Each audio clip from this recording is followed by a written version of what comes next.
Racing toward you, Logan got engaged to me just despite his first love. Later, when that first love cried a little, he softened. In front of everyone, they shared a high-profile kiss and announced they were back together, leaving me a laughingstock. Until a photo of me pinned inside a Maybach and kissed by a man hit the trending tabloid headline. The man in the photo was Logan's older brother, also the real power behind the Hawthorne empire. When I had dated Logan for 2 years, we were getting our marriage license next week. Tonight his friends had thrown a pool party to celebrate for us. Under the night sky, men and women in swimsuits swayed half-drunk to the beat. The party was at its height when Logan's first love showed up. No one expected Liliana to come. Until Logan yelled, "Who the hell invited her?" The music screeched to a halt. Everyone froze, no one dared speak. Liliana's eyes were red, voice trembling. "Logan, I have to talk to you." Back then, Logan and Liliana's breakup had been headline gossip. Everyone knew Logan had chased her to Paris on a private jet and still couldn't make her stay. Someone couldn't stand the sight of her. "Cut the act, Liliana. You almost destroyed him, now you." The speaker was gagged and dragged away. The rest turned to stare at me. Logan suddenly hooked an arm around my shoulders and yanked me to his chest. To Liliana he said, "Fine, spit it out. My wife's in a hurry to get her beauty sleep." Liliana bit back tears, walked up to him. She stretched out her hand and opened it. An engagement ring glittered in her palm. "This is the ring you gave me when you proposed. You said it had to go on the finger of the one you loved most." She glanced at me, then back at him. "The one you love isn't me anymore, so I should return it." Logan stared at the ring cupped in her palm. The arm around my shoulders clamped so tight my bones almost cracked. The next second he snatched the ring and hurled it. It arced through the air and splashed into the pee. "Oh!" Liliana screamed, "My ring," and dove after it like a madwoman. Someone in the crowd shouted, "She can't swim." The weight on my shoulder vanished. I watched Logan bolt forward. Instinctively I reached to stop him. "Logan, don't." He flung me away and I landed on my tailbone. A second splash. Logan jumped in without hesitation. For Logan lifted Liliana onto the deck. Frantic, he did chest compressions and shouted her name. After who knows how many rescue breaths, Liliana coughed up water and opened her eyes. Logan exhaled in relief and crushed her to his chest. "You idiot. You could have died." Clinging to him, she sobbed, "Logan, you still care, don't you? Logan, I've missed you so much." Logan's heart melted. He scooped her into his arms and headed for the villa. I called after him, "Logan." He stopped. After a few seconds, back still to me, he announced to the entire party, "Ren, I can't let her go. Our families were old friends. When we were kids they'd arranged a childhood betrothal between us.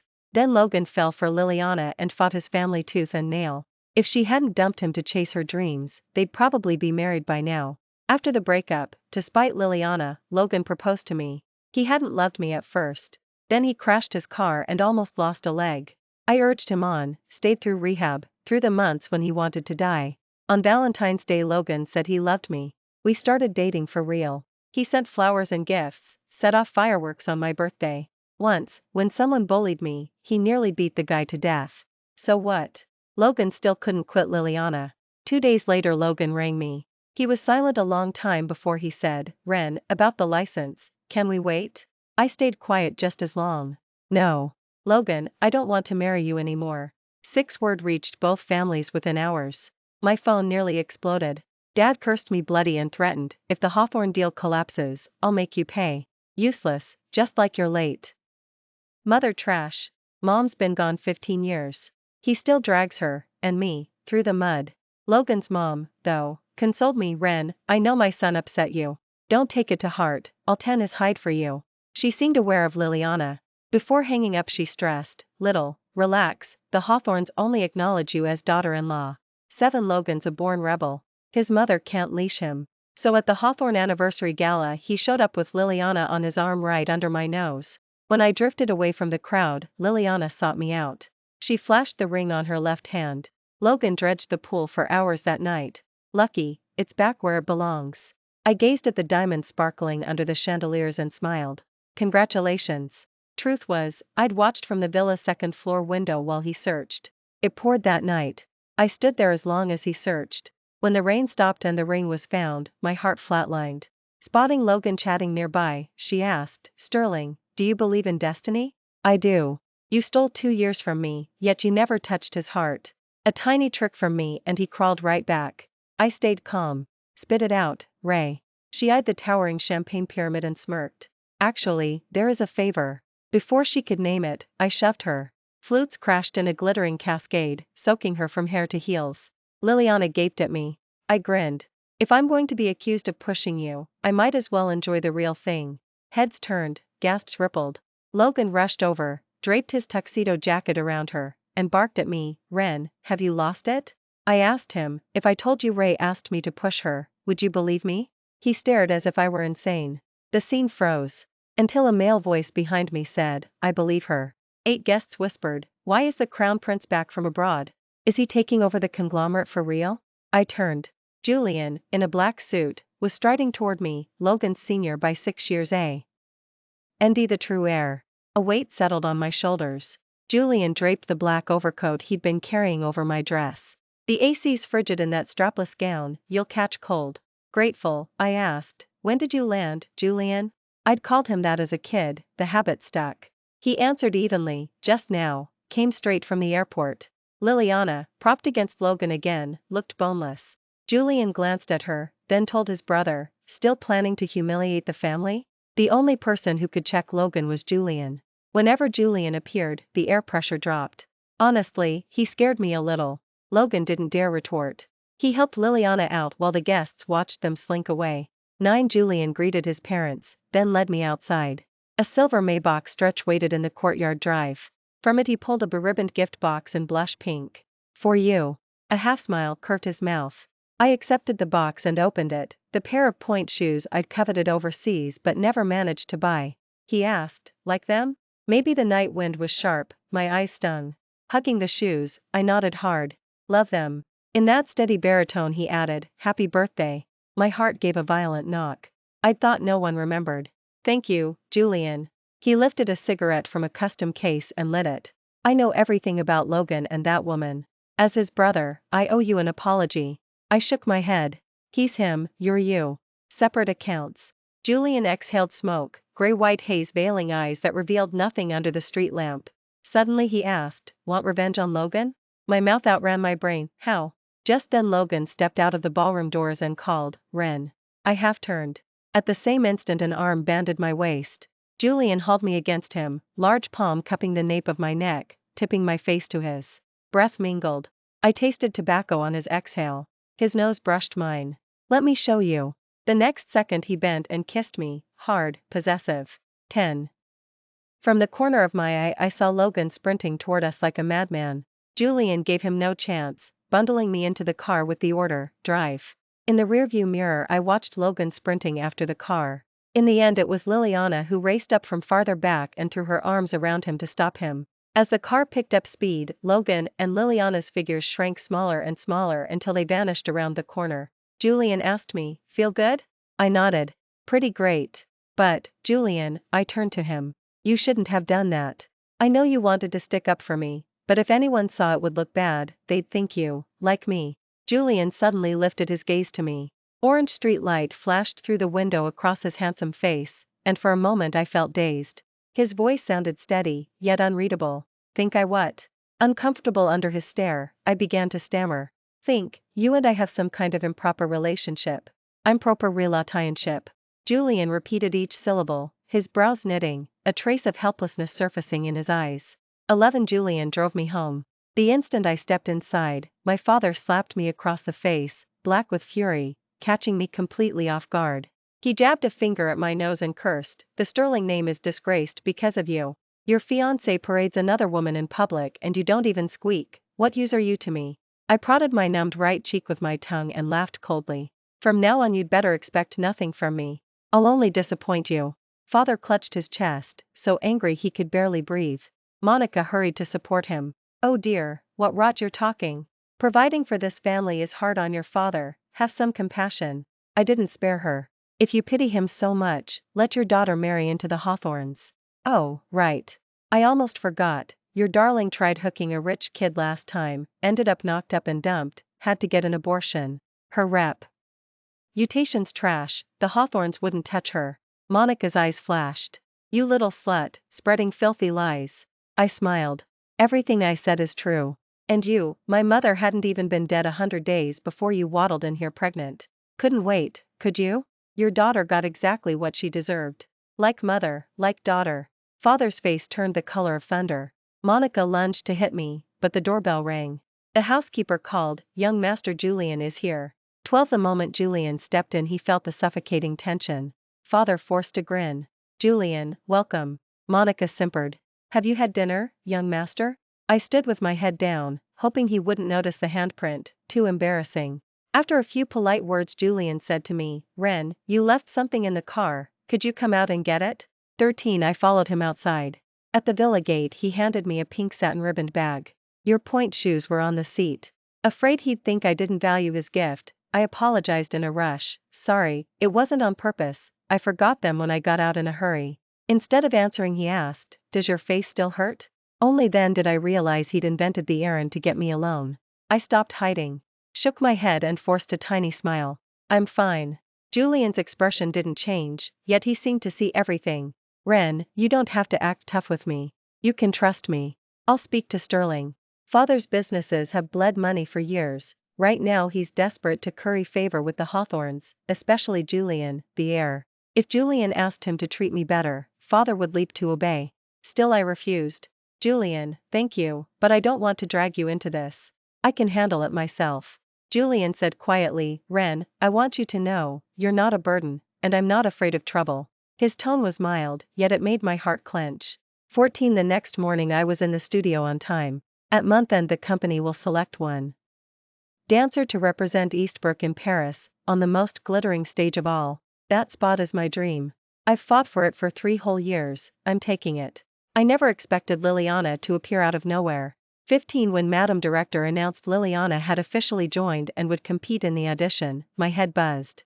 Liliana introduced herself with a gentle smile. "I'm new, please look after me. To show my sincerity, my boyfriend and I are treating everyone to dinner tonight at the Blue Tie." She shot me several smug glances while saying it. Applause mixed with whispers, "That place is for the ultra-rich, this girl must be serious money." I heard Blue Tie only seats VIPs, if you're not worth millions you can't even get through the door. Her boyfriend must be loaded. Before the gossip settled, an invitation had reached every dancer. I opened mine, signed Liliana, Logan. Someone exclaimed, "Your boyfriend's name is Logan?" "Our star Ren's boyfriend is called Logan too." Every eye in the room swung toward me. 16. And, of course, when Logan walked in with Liliana, the whole banquet fell silent, you could have heard a pin drop. Faces were fixed in gleeful anticipation. No one dared speak. Finally Madam asked, "Little, what's going on?" I answered lightly, "Logan and I have broken up. Now he's Ray's boyfriend." I rose, still smiling. "Excuse me, I need the restroom." Logan cornered me when I came out. He demanded, "How long have you and my brother been screwing behind my back?" I actually laughed. "Logan, are you insane?" I tried to walk past, he grabbed my wrist and yanked me back. His grip was brutal. "Did you like it when he kissed you, Ren? Are you that cheap?" Furious, I swung at him, he blocked. Pinning both my wrists to the wall, he glared as though he wanted to devour me. I should have known the Sterlings have no shame. First your little sister threw herself at me, now you sneak off with my brother, same tricks. If Liliana hadn't left me, you think I'd ever have agreed to marry you? You were just a prop to make her jealous. Now she's back, you're nothing. Even though I'd stopped caring, the words slammed into me one after another. Unable to break free, I stamped hard on his instep. "You and Liliana deserve each other, stay locked together." While he hopped in pain I shoved him aside. Hobbling, he shouted after me, "Don't be naive, my brother already has a fiancé. You're just a toy." 17. When I reached the private dining room the door stood ajar. Liliana was inside chatting, she'd come home specifically for this Paris slot and would claim it. She and Logan were first loves, she said, they'd split over a misunderstanding. The instant she returned, Logan had begged her to reconcile, and proposed. Someone asked what the misunderstanding had been. Liliana hinted it involved a third party. So when I stepped back inside, the dancers looked at me as if I were that homewrecker. I couldn't care less. Oddly, the only sentence echoing in my mind was Logan's, "My brother already has a fiancé. You're just a toy." 18. Night in CBP, neon ignited, rivers of headlights weaving between skyscrapers. Among them, a 72-story white tower, like a silver dragon stretched across the business district, gleamed. At the top, Julian had just ended a transatlantic video call, tired, and idly lit a cigarette. His secretary knocked and entered. The man who took Sterling an umbrella is back. There's a company dinner tonight. Sterling wasn't at the studio. The hosts are the second young master and Liliana. Julian flicked Ash. Say that again? The secretary explained. Liliana officially joined today. The second young master paid her way in. Tonight they're treating the whole company as a couple at Blue Tie. Before the last word, Julian crushed the cigarette in the crystal ashtray and strode out. The secretary hurried after. Hawthorne, the finance meeting in 10 minutes? Cancel. Call James and have him wait out front. James, pushing 60, had been chauffeur and factotum since Julian's childhood. When Julian emerged, the silver-roofed Maybach was already idling at the curb. At a red light, James glanced back. Julian sat with eyes closed, brows locked tight. The only person who can make you this frantic is Sterling. Last year you raced home the same way just to deliver her birthday gift on time. Julian rubbed his temples. You're getting eloquent with age. 19. The dinner ended at 9. Rain was falling. The dancers clustered under the restaurant awning, calling rides or waiting for pickups. Liliana, arm tucked through Logan's, offered sweetly, Sterling, we can give you a lift. Logan wore the same mocking smile. Suddenly someone gasped, wow, look at that car. I turned. Julian's silver-topped Maybach glided to the curb. The chauffeur climbed out, a black umbrella in his hand. He jogged over and opened the rear door. Julian scooped up his suit jacket in one hand. While stepping out of the car, he took the black umbrella from James and started walking toward us. The girl beside me squealed, wow, so gorgeous. In front of everyone, Julian draped his jacket over my shoulders. Come on. I'll drive you home. He slipped an arm around me, sheltering me beneath the umbrella. Half of his own body was left outside in the rain. I saw Logan clench his fists, not daring to say a word. 20. The Maybach had sped far away before I came back to my senses. I asked Julian in surprise, how did you know I was there? He gave a lazy smile. I happened to pass the academy and heard the company was having dinner here, so I tried my luck. The rain grew heavier, the wiper swung back and forth across the windshield. The neon lights along the street became more and more blurred. Julian suddenly asked, Ren, do you still like Logan? He had asked the same question once before, probably during a past New Year. I had just become engaged to Logan, and Julian had flown back from abroad. I had answered then, I do, because the year my mother died, when I was most helpless, Logan had been the first person to hand me a lollipop and give me warmth. But tonight, watching the raindrops fall in orderly rows on the window, I shook my head firmly. I don't. I drew my gaze back from the glass and looked at Julian, calm and serious. But I won't fall for a man who already has a fiancé either. 21. Julian always appeared at just such perfect moments, stepping in for me again and again. I wasn't a fool. However outstanding Julian was, my pride wouldn't let me pretend ignorance and sink to the role of an unnamed mistress. Julian frowned. What fiancé? Who has a fiancé? I was stunned. Logan said you were already. Julian cut me off flatly. No. My marriage is mine alone. Nobody decides it but me. So, Ren, when he spoke my name, my heart jumped. Give it some thought. I asked, thought about what? His eyes were like the deepest lake, brimming with feeling, almost spilling over. Consider me. 22. Because of Julian's consider me, I couldn't sleep all night, my heart kept thudding. I hadn't even been this nervous when I first got engaged to Logan. Only near dawn did I manage a shallow nap. By the time I reached the academy the next day it was already noon, and I ran into Liliana in the dressing room. She had just finished class, sweat still on her brow. She spoke first. I hear Sterling takes this audition seriously. Coincidentally, so do I. While I peeled off my jacket I said, then may the best dancer win. Liliana drank some water and stepped closer with a smile. Ren, give it up. Don't chase things that aren't yours. She gloated, let me tell you. I'm here and taking part in this audition only because Logan backs me. He donated $2 million to the company, so the director values me and promised me the Paris spot. Logan and the invitation, both are mine. I ignored her, changed into my point shoes, and locked my locker. I smiled at Liliana. Don't count your chickens. The fight isn't over. As I passed her she sneezed. You don't really think hooking Julian makes you safe, do you? Need I remind you, Julian is the Hawthorne heir, and his bride will be from blue-blooded stock, not a has-been family like yours. I looked back, firing, sorry, not everyone relies on men like you do. I headed for the door. Behind me Liliana yelled, Ren, Do you know why Logan doesn't love you? Your arrogance is disgusting. No man will ever want a woman like you. 23 When Julian stepped out of his office, James was waiting by the elevator. He followed Julian inside and reported that Logan had donated money for Liliana and that the company would likely hand the audition slot to her. Julian knew Ren's greatest dream was to stand on the Paris stage. One hand in his trouser pocket, he gestured with the other. Send someone to intervene, quietly. Don't let Ren find out. Yet the moment the doors opened, Julian regretted it. He called James back. Hold off for now. Let's watch first. He understood Ren, she would feel the victory was tainted. For him it was a single sentence, but he wouldn't let her misunderstand. He believed in her talent and respected her. The Maybach pulled away from the building and merged into traffic. James, seeing Julian staring out the window, asked, straight to the airport, or stop by the academy to see Sterling? You'll be gone at least 2 weeks. Julian took a cigarette from his custom case and rolled it between his fingers. Since the night he'd asked her to consider him, Ren had not contacted him once. He feared he had rushed her. Airport, he said, lighting the cigarette. The preliminaries are at month end.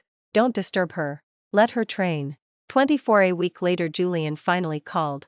I had just finished class and was heading to shower. The phone kept vibrating. Seeing Julian on the screen made my heart race.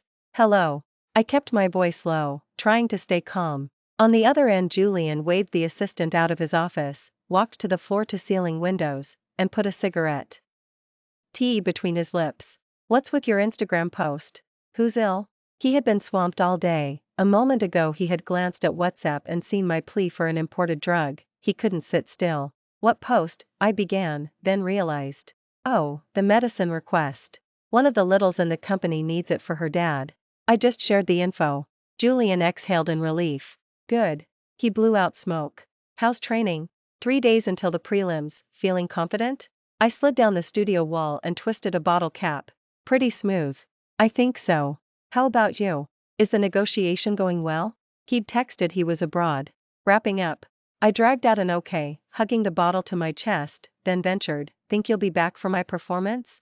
Julian chuckled softly. Do you want me there? My nail scraped the plastic. I bit my lip and whispered, yes. His Adam's apple bobbed before he steadied his breath. Wait for me. 25 But on the day of the audition, Julian didn't show. Logan, on the other hand, sat in the house cheering for Liliana. So even when Liliana missed a step and made 2 more mistakes, the director pretended not to notice and praised her solid technique. After I finished, the director said, Little was steady as always, good as ever. But, she adjusted her glasses, feigning regret. Today's panel agrees Liliana's presence is stronger. Therefore the preliminary goes to Liliana. Applause exploded, money talking. In the changing room, Liliana told me, I warned you, Ren. You can't beat me. I drew a calm breath and smiled. Today was only the prelim. How do you know I won't overturn it in the final? I knew full well cash could move ghosts, but I said it anyway. 26 When I left the academy, the sun had set. Crimson clouds flared behind the buildings. I wandered aimlessly along the curb, through the crowd, up the pedestrian bridge. Unexpectedly, on the far side, I saw Julian. Commuters hurried home, traffic roared beneath, the afterglow glazed the road in gold. I stopped as Lien, in a linen suit, walked toward me. He halted and apologized at once. Ren, I'm sorry. Storms forced the plane to divert through 3 cities before I could get back, but I still missed your performance. I'm so sorry. My mood had been bleak, yet seeing him lifted it. I even joked, maybe it's better you missed it, lost anyway, nothing to see. Julian's brows drew together. He stepped closer and gently pulled me into his arms. Ren, if you're hurting you can say it. I'm listening. My lashes trembled, my nose stung. I lowered my head against his chest and let the tears fall. Julian, I'm not resigned. He patted my back. Then win it back. Ren, you will stand on the Paris stage on your own merit. I believe in you. 27 On the drive home, I asked how he'd found me. Julian said he'd followed from the academy gate. I had James stop a block short of the Sterling villa. Julian looked down at me. Why not let me take you to the door? Because, if Dad and Monica see us together, they'll hassle you. Together? Trust Julian to latch on to the key word. Realizing how suggestive it sounded, I rushed to explain, I only meant why invite trouble? Better keep them off your back. Julian laughed. If being with you brings trouble, I welcome it. My face burned. I turned and got out. Julian followed, catching my wrist. Rest early tonight. Don't overthink. If you really can't sleep, just call me. I pinched my brow. Call you for what? I'll read you a bedtime story, coax you to sleep. Julian's voice carried a cool, teasing note, but his gaze was tender. Me, 28, just steps from home. Logan stepped out from behind a huge tree and made me jump. I almost smashed my purse into his face. Logan spoke in a mocking sing-song. So it's true, you're with my brother. He must have seen Julian drop me off. That's none of your business. I turned to leave, but he caught my arm. He shouted, you can be with anyone. Just not Julian. I won't allow it. I shoved him away. Why is Julian off limits? Because he's better than you. Logan, is it that you can't stand the woman you tossed aside being loved by a man who outshines you? You expected me to spend my days weeping after you dumped me, then come crawling back every few days begging you to love me again, didn't you? I was so agitated my voice trembled as I vented every grievance. Logan stared in disbelief. Ren, you've changed, you never used to raise your voice at me. I sneered. I never changed. You just never bothered to know me. Resentment gathered in Logan's eyes. Ren, don't flatter yourself. Take today's preliminary. My brother could have flipped the outcome with a single word and handed you the win, but he didn't. Know why? Because you don't weigh that much in his heart. You're just a pet he keeps around when he's bored, no different from a cat or a dog. I asked, so? What's the point of stalking me at midnight to say this? Don't tell me you're jealous of Julian, Logan. As if I'd hit a nerve, he let out an exaggerated sneer and glared at me as though I were insane. Ren, get over yourself. I came to inform you. I will make sure Liliana gets the Paris slot. You're going to lose. 29 The day before the final, Julian placed a call. It went to Andrew, fresh off the plane from Paris to judge the domestic company's final audition. Andrew, a 40-year-old Frenchman, spoke excellent Chinese. He and Julian were old classmates from Oxford. He was surprised to hear from Julian. After the usual pleasantries, Julian cut to the chase. Andrew, I'm calling to ask a favor. Andrew chuckled. I'm curious, what could make you beg? Julian poured a glass of whiskey and settled onto the sofa, telling Andrew about Ren and the company. When he finished, Andrew was furious. He loathed injustice. But Julian stressed, Andrew, all I want is for you to judge the final fairly, use your professional eye, pick the finest dancer, free of outside influence. If you think Ren is good, choose her. If she doesn't meet your standard, don't promote her just for my sake. That would be an insult to her. Before hanging up, Andrew asked, what is Sterling to you, that you care this much? Julian answered plainly, the woman I want to spend my life with. 30 on final day, Julian texted, I'm here, second balcony aisle seat. He'd picked the most inconspicuous spot. Yet the instant I stepped on stage I spotted him amid the crowd. I quelled my racing heart, lowered my head, and steadied myself. As the music began, my point brushed the floor, I drifted like gauze in air, each motion fluid, exact, telling the music's sweet tale to the audience. My mood mirrored the heroine of that story, longing for the hero to see her at her loveliest. When the last chord faded, I bowed to the house. Thunderous applause rolled up. In the judges' panel, a blue-eyed Frenchman sprang to his feet, clapping wildly. Perfect! He raved to Madame Director beside him, your company hides tigers and dragons, magnificent. I haven't seen such gifted artistry in years. He demanded, breathless, your name? I caught my breath. Ren. His eyes flashed, he stared at me, intrigued. Ren, I'll remember you. I'm Andrew. Later, Andrew even texted Julian, your girlfriend is magnificent, every bit your equal. 31 Liliana closed the program. While she danced I stood in the wing and watched Madame Director gesticulate nonstop at Andrew. But alas, Andrew wasn't impressed. His verdict, competent, but nothing new. Liliana nearly collapsed from rage on stage. Andrew spoke for Paris, his word was final, and Madame Director had to yield. The result was predictable. I won. Andrew himself pressed the official invitation into my hand. I would represent Eastbrook in the Paris International Ballet Competition, dancing on that supreme stage for the whole world to see. 32 After changing, I came out to the auditorium. Julian had vanished. I phoned him. Did you already leave? Julian laughed softly. Nope. I'm in B3. I spun and sprinted for the elevators. I'm coming, don't move. While I waited, Logan appeared again. This time he didn't mock, he praised, you danced like a white swan tonight, glowing up there. Eyes on the floor numbers, I answered absently, thanks. Save the compliments for Liliana. At last the doors opened, I lunged forward. Logan blocked me. He seized my wrist, looking at me with eyes both familiar and strange. Ren, if I leave Liliana, would you come back to me? I frowned. Logan, are you schizophrenic? Before he could say more, Liliana ran up and yanked his arm. Logan, what are you doing? Did seeing Sterling shining on stage make you regret being with me? I had no time for their drama. I wrenched free and dove into the elevator. My heart felt dropped into boiling water, bubbling over. The need to see Julian right now was overwhelming. So when the door slid apart, I obeyed instinct and rushed straight into his arms. He was leaning against the car, smoking. Seeing me run, he opened his arms and caught me steady. I hugged him, laughing. Julian, I won. He ruffled my hair. I know. Holding me away, eyes bright as stars, he said, let me take you somewhere. 33 I never expected Julian to bring me to a concert, my favorite orchestra. 2 months earlier, when they'd toured the mainland, I'd been out of town and missed them. Hadn't they already flown on to another country? How were they back? At the finale, the musicians lined up on stage and announced, tonight's performance was played for Sterling. A spotlight found me. 2 tiny blonde flower girls, cradling a huge bouquet of pink roses, tottered over, beaming in broken Chinese, congratulations, Renjia, on winning the final. Overjoyed, I accepted the roses, marveling at their cuteness, thanking them sincerely, thank you. A voice with a mic declared, all ticket proceeds tonight will be donated in Sterling's name to mountain area children. Our gratitude to Hawthorne for his generous sponsorship. With that, the concert is included. Applause exploded. Julian and I stood in the middle of thousands of eyes. Gazing at him, I was too moved to speak. Brilliant stage light haloed him in gold. In his pupils I saw a girl glowing with laughter. 34 Afterward we walked along Riverside.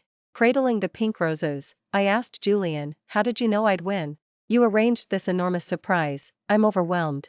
Julian looked at me, earnest. Because I believed you would triumph. So tonight's concert is your celebration. He added pitifully, to get them back I paid triple, so, Sterling, you must win in Paris to repay my pains. I lifted my chin. Deal. Behind me, boom, a burst of golden fireworks lit the night sky.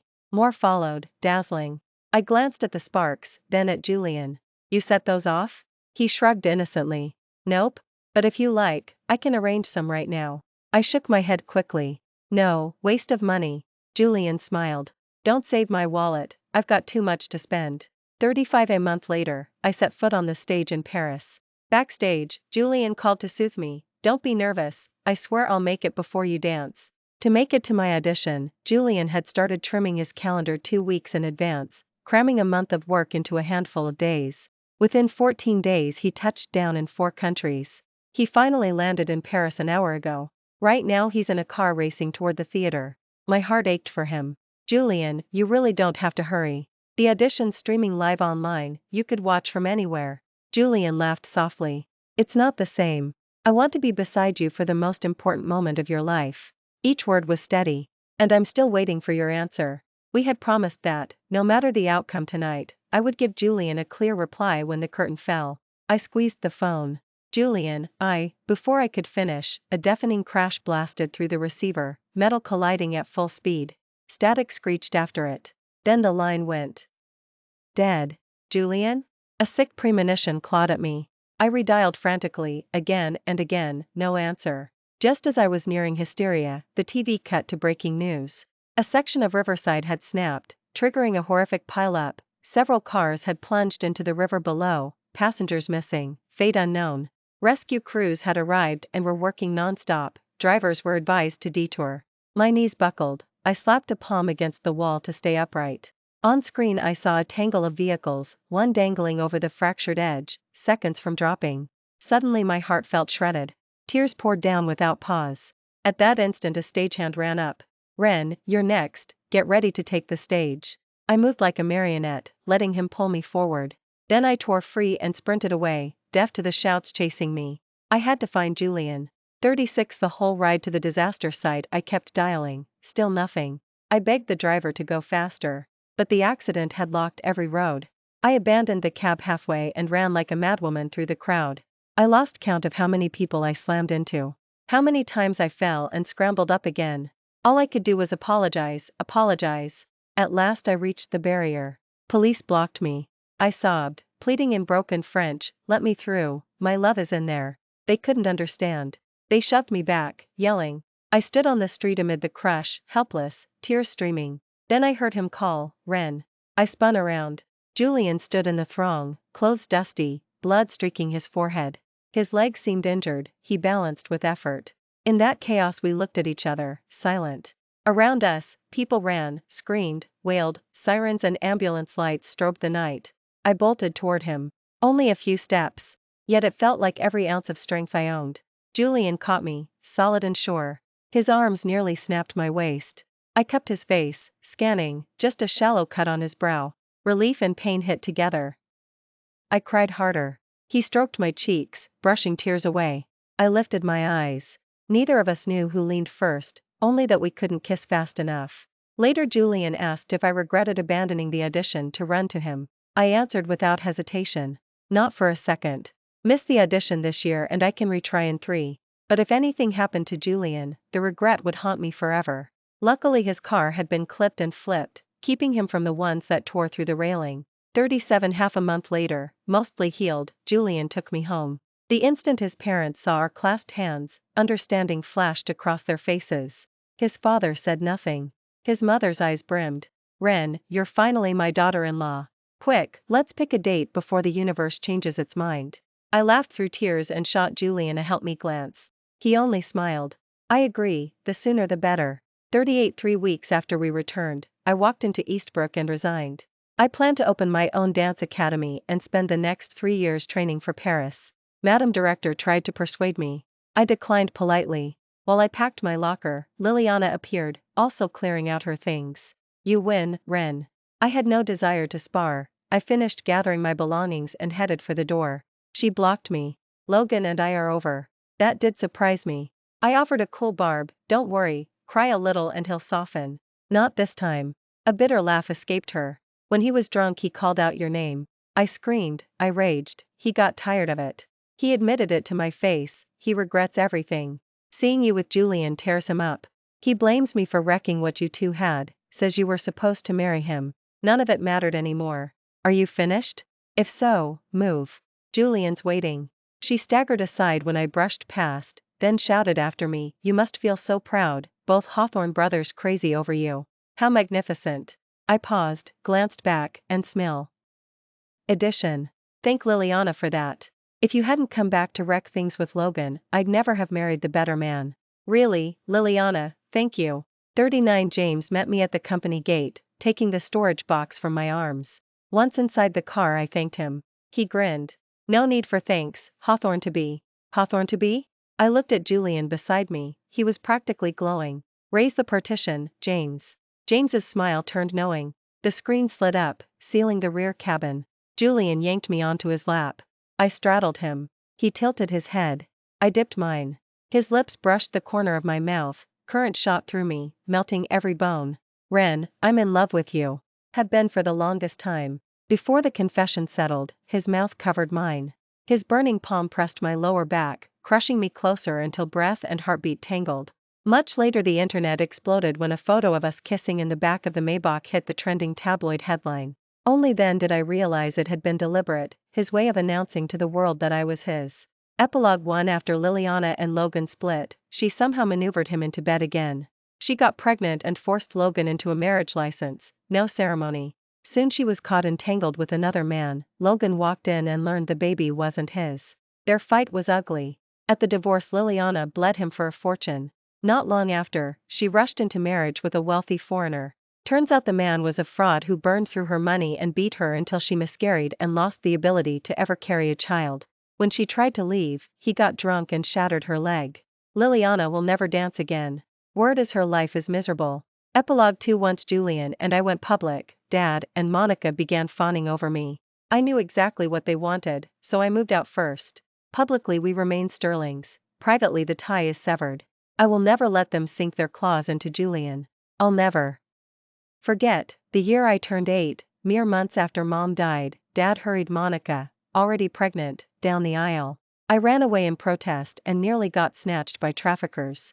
At the train station Julian found me. That day I sobbed in his arms, shaking with terror. "Julian, I have no mom, and Dad married someone else, I don't have a home." He was only 15. He stroked my hair and said with absolute certainty, "Ren, one day I'll give you a home." Grown-up Julian kept his promise. He married me. He gave me a home. Long after our wedding, during one of those lazy talks, Julian confessed that when he saw me crying in a corner as kids, he went to buy a lollipop to cheer me up, only for Logan to snatch it and reach me first. From the very beginning, it had always been him. The end.